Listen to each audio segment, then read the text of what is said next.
Yo, what's up? Dr. Swole here, MD, pro physique athlete.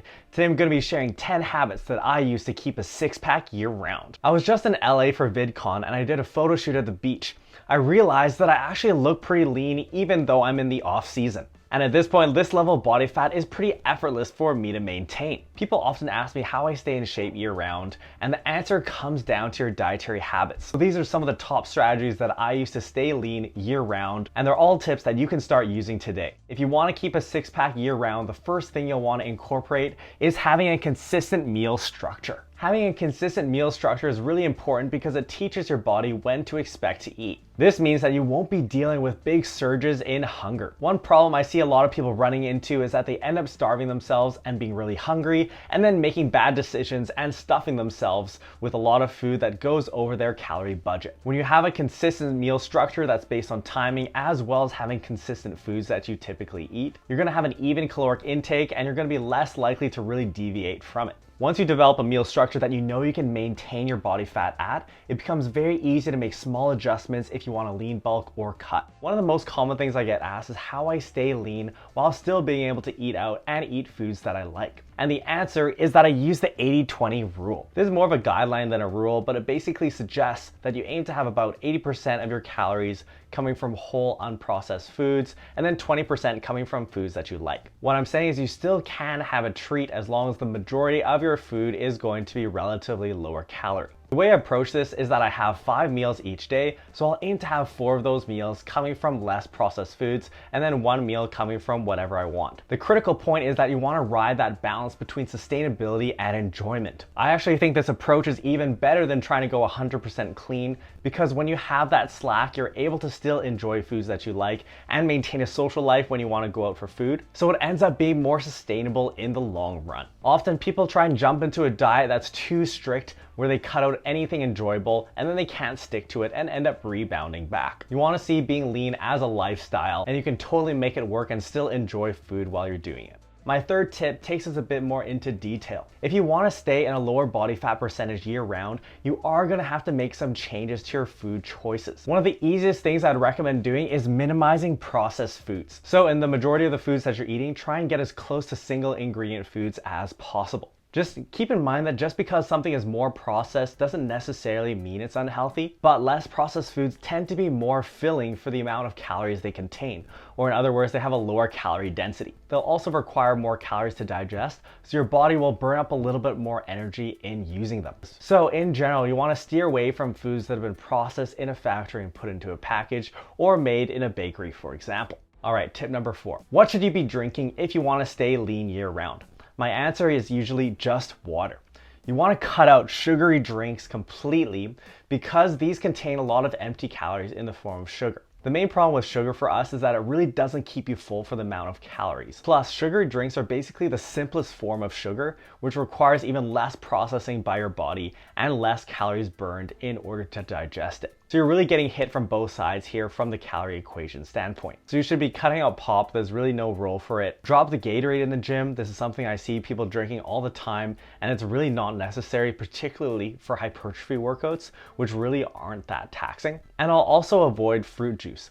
Even though people have this conception of fruit juice being healthy, it really does contain a lot of sugar that you don't need. When you get used to cutting this out of your diet, eventually you won't even notice it. Key thing is that your taste buds will adapt to the palette of foods that you typically have. So if you cut out really sugary things like pop and candy, you'll start to find that regular foods like fruits will start to taste really sweet and tasty again. So if you're a sugar addict, cutting out sugar may be hard, but just know that eventually it will get easier and eventually will become effortless. Do you have issues with snacking? One of the issues a lot of people face when they try to keep a lower body fat percentage is that they end up snacking on these higher calorie foods and going off track. The solution I found for this is to make sure that you have convenient, low calorie snacks on hand. Note that I emphasize convenient here.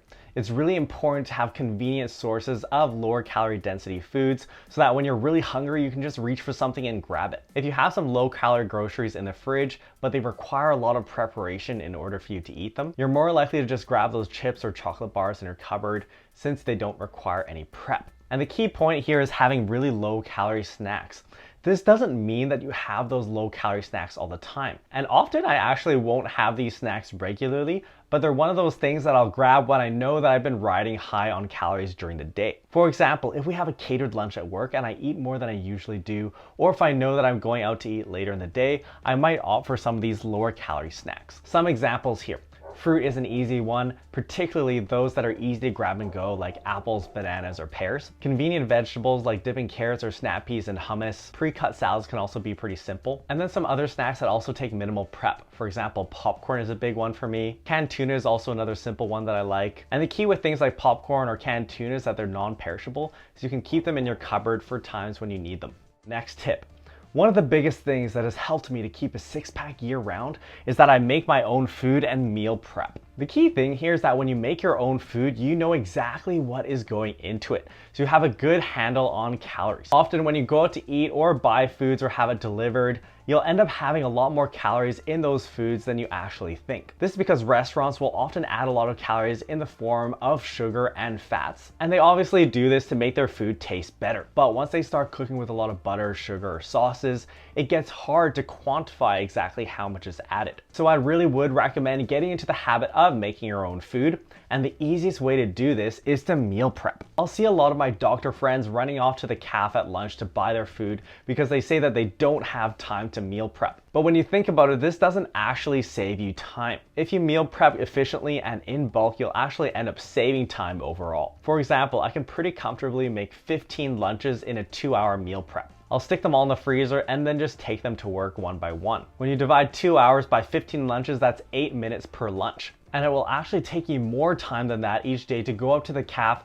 wait in line, and then come back with your food. As some pointers, think about things that you can really make in bulk, like a big pot of pasta or rice. And then for protein sources, say making a whole pan of chicken or a whole bunch of ground beef. So no excuses, learn how to meal prep. Do you go through periods where you're doing really well in your diet and then suddenly you go totally off track and binge? If you want to stay lean, I would highly recommend trying to avoid binging. This will help you in 2 ways.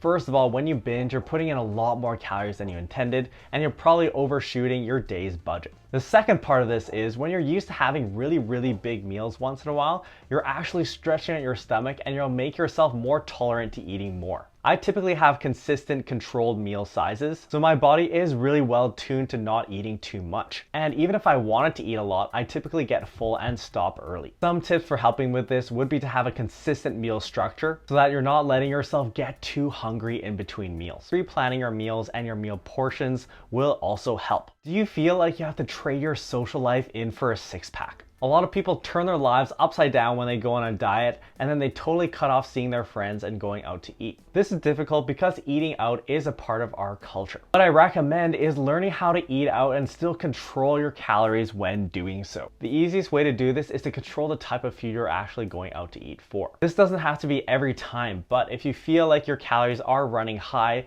you can suggest lower calorie density food options. My favorite lower calorie options for eating out are sushi and pho. These are relatively low calorie density, but still taste great. If you are eating out somewhere else, some tips would be to avoid deep fried options and steering away from any white sauces and dips. Next tip. If you really want to stay lean year round, I would recommend that you stop smoking weed. This is because if you haven't noticed, weed will tend to make you hungry, and people will often end up going off their diet plan and consuming more. The other thing is it'll typically make you want to chill out, so people will end up just hanging out on their couches rather than actually going out and doing things. So sorry to be a party pooper on that one, but it is one of those strategies that helps me to stay lean year round. One underrated habit that people don't talk about in terms of staying lean is to prioritize sleep. Sleep is critical for allowing your body to recover, and it also helps to minimize stress. It has been consistently shown in the research that people who are sleep deprived tend to eat more and are more likely to be overweight. You want to make sure you're getting at least about 7 to 8 hours per night, but the key thing is finding out how much your body needs and getting that. So you should make your bedtime a hard stop, and I'm not saying that you can never party or have a late night out, but you do want to make sure that you're getting in those sleep hours. Alright, so for all of you in Swole Nation who are actually also able to stay lean year round,